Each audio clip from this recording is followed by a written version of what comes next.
Colin Trevorrow, the old director for Episode 9, now replaced by J.J. Abrams, gave his pitch to Daisy Ridley, and it was so powerful and emotional, she actually cried. This is coming from a guy who works at SNL. Let me look at his name here, because I can't pronounce his last name.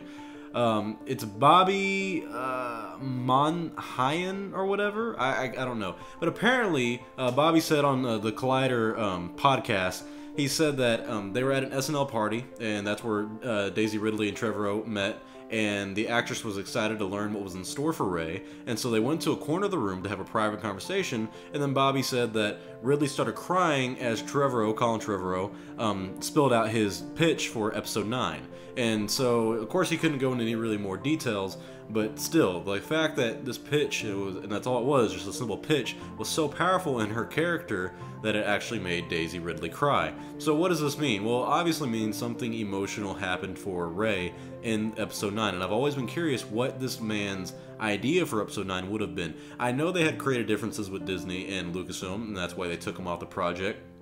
And so it's kind of interesting to think what would have happened to his idea, and what would happen in this film. I know one thing that he said he wanted to do that I didn't like is that he actually wanted to go out into space and film scenes out in space with, like, putting X-Wings out in space, floating around and recording that. I don't know how that would have worked, but that's something he really wanted to do. So the guy is very creative. But the fact that his pitch was so powerful, it made Daisy Ridley cry, it really makes me wonder what he thought about Rey's future.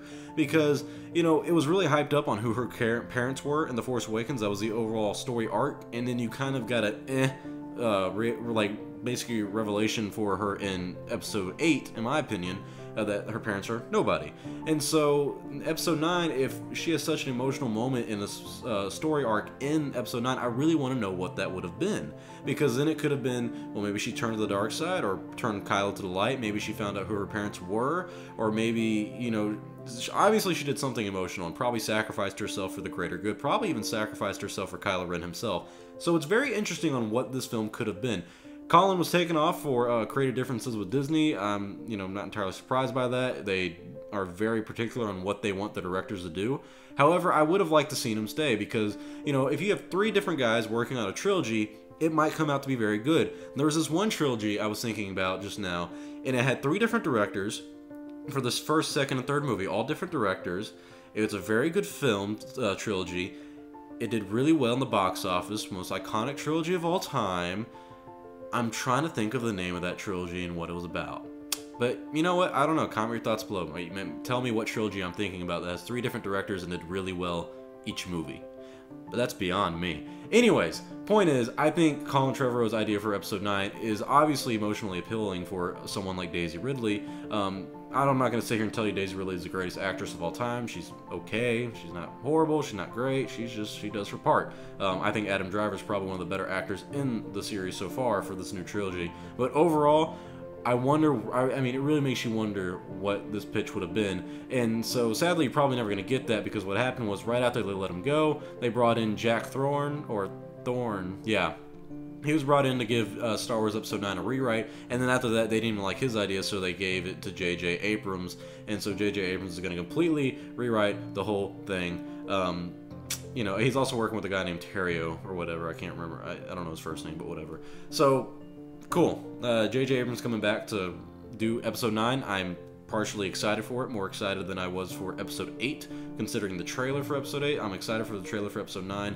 I like J.J. Abrams' The Force Awakens. It was content. It was a solid film. Wasn't great, wasn't bad. It was just an okay film. And, you know, it was a good stepping stone, especially after something like the prequels where a lot of fans felt betrayed. But still, I would have loved to seen Colin Trevorrow's Episode 9 idea. However, to the point of Colin Trevorrow himself, he isn't the greatest director in the world. If you look at his films, none of them have been really that good. His most notable one is Safety Not Guaranteed. He did make Jurassic World. I haven't seen that, but I've been told it's exactly like Jurassic Park. That's the only movie I've seen out of the series. It was actually really, really good. So, yeah, his last movie in 2017 was A Book of Henry. It did horrible. It was a really bad film, apparently. The only thing he's done other than, Safety Not Guaranteed, Book of Henry, and Jurassic World is a documentary called Reality Show. So his next movie is going to be Jurassic World Fallen Kingdom. I guess I'll see it, but, still, this guy doesn't have the greatest track record, but obviously he has enough emotional appeal to make Daisy Ridley cry. So what do you think happened to Rey's character in Episode 9? Why do you think it was so powerful it made Daisy Ridley cry? Comment your thoughts below. Do you think he should have stayed on for Episode 9, or are you happy with J.J. Abrams coming in to replace him to be the Episode 9 director? I'm Star Wars Only. Hope you guys enjoyed this video. I'll see y'all next time. May the Force be with you, always.